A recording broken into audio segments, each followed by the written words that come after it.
Hey, what's up? Welcome back to my YouTube channel. It's been about 6 months since I filmed the last video, and I think I finally have enough things to chat about to make this one. So let's get started. One of the things that I wanted to chat to you guys about is the fact that I started a new job this year. At the beginning of the year, I started working, literally on January 3rd, I started working as the youth and family pastor at St. Mark's Methodist Church, and it's been incredible. I've gotten to work with some incredible people and to see the hearts of others and watch other people express this love for youth and this excitement for pushing young people towards God and helping them grow their relationships and strengthen their faith and ask really deep theological questions. It's been a gift. It's been very challenging at times, but yeah, I've just been deeply moved in this season of ministry and exploring my calling and figuring out what my gifts are. I've had the privilege of leading worship and also preaching in Big People Church. And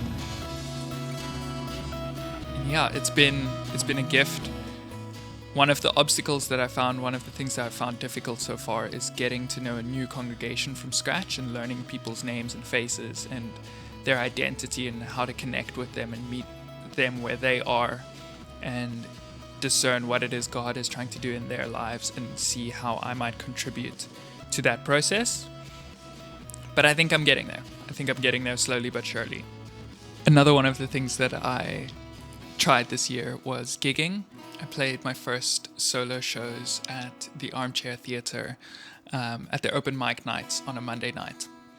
It's been really incredible. It was a lot of fun to do, but I ended up going home at about 1 o'clock in the morning on a Tuesday, and I had to be at work at 8. So I realized that that's a little unsustainable for me at the moment.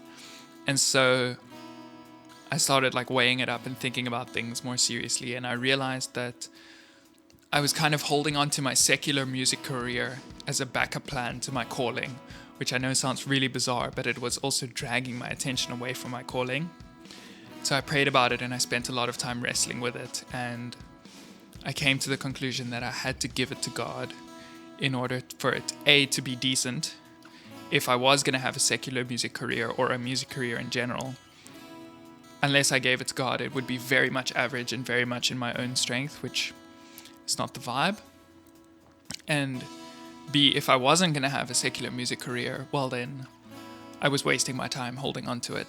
And so I surrendered it to God, and what I noticed in the following week and the weeks to come was all the things that I committed to in terms of my calling began to grow, began to flow better, began to work a lot better. So I'm really sensing that God's affirmation is on top of that, and God is in the process of opening more doors in the music field of my calling, in the music areas of my calling, in terms of worship, in terms of church music production, in terms of working with Christian artists and helping other people tell their stories rather than have my name in flashing lights. So yeah, I've put the gigging on pause for now, but I'm okay with that. Earlier on in this year, before I went and...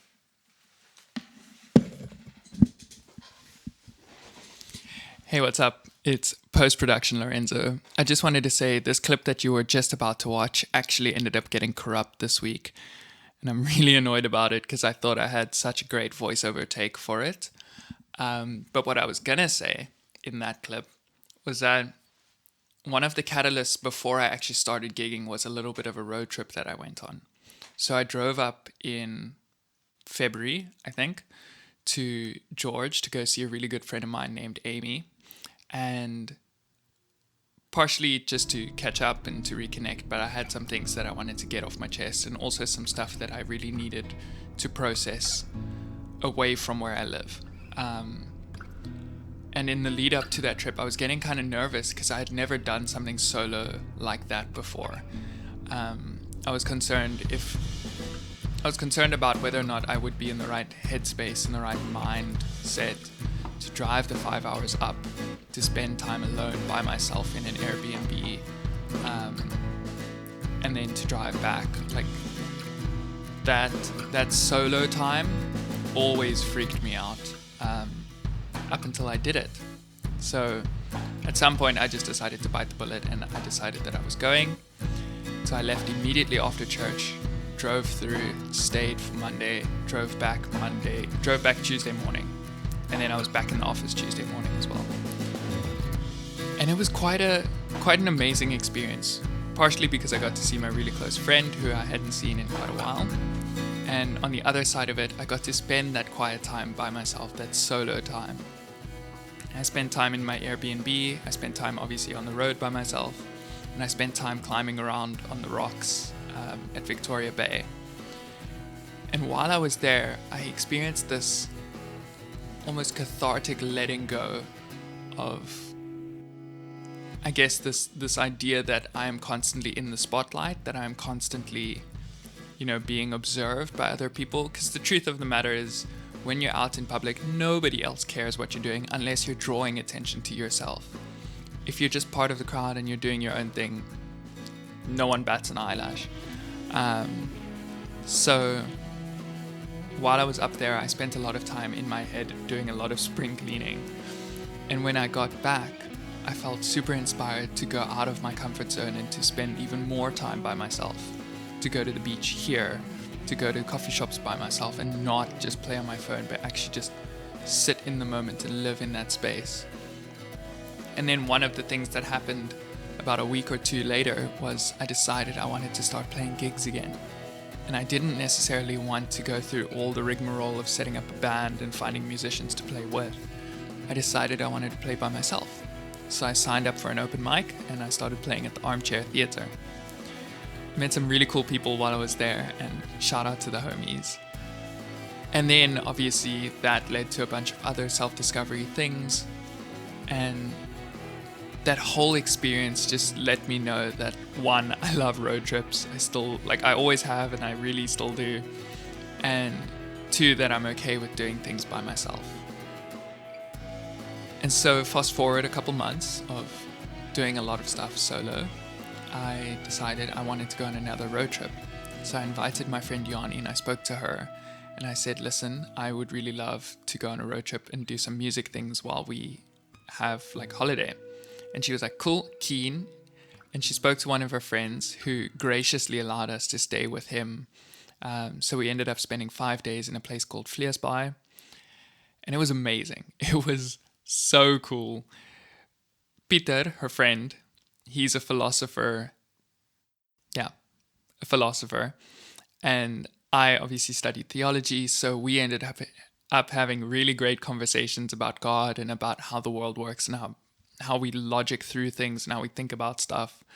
And Yanni and I ended up writing some music together, which hopefully you guys will be seeing very soon.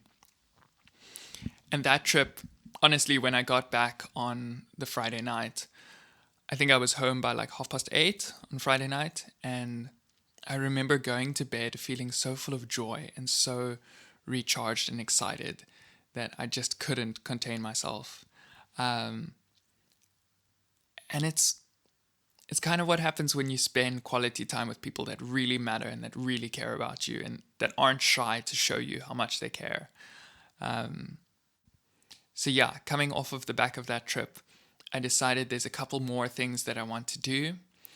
The first half of this year has been super chaotic and has led me to not do a lot of creative things that I've wanted to tackle. And I want to change that for the second half of this year. In the month of November, I want to take part in the NaNoWriMo Challenge, which is a novel writing challenge. In October, I'd like to do Inktober, and I'm going to put my own swing on that. By the end of this month, because it's already July, I want to finish a project that I've started a while ago called Rats. More news to come on that one very soon. I'm not sure what August, September, and December are going to look like. One of those is going to involve a book, and one of those is going to involve some fitness-related stuff. So definitely stay tuned, and if you aren't subscribed yet, I want to encourage you to subscribe because I will be documenting that. I want to get better at doing this, telling stories and capturing these moments, and just putting myself out there, sharing more about my story, about my life as it unfolds, because not everybody gets to be a youth and family pastor. Not everybody gets to play guitar. Not everybody gets to write and record and produce their own music. So if you want, come along for the ride. I'd be happy to share it with you.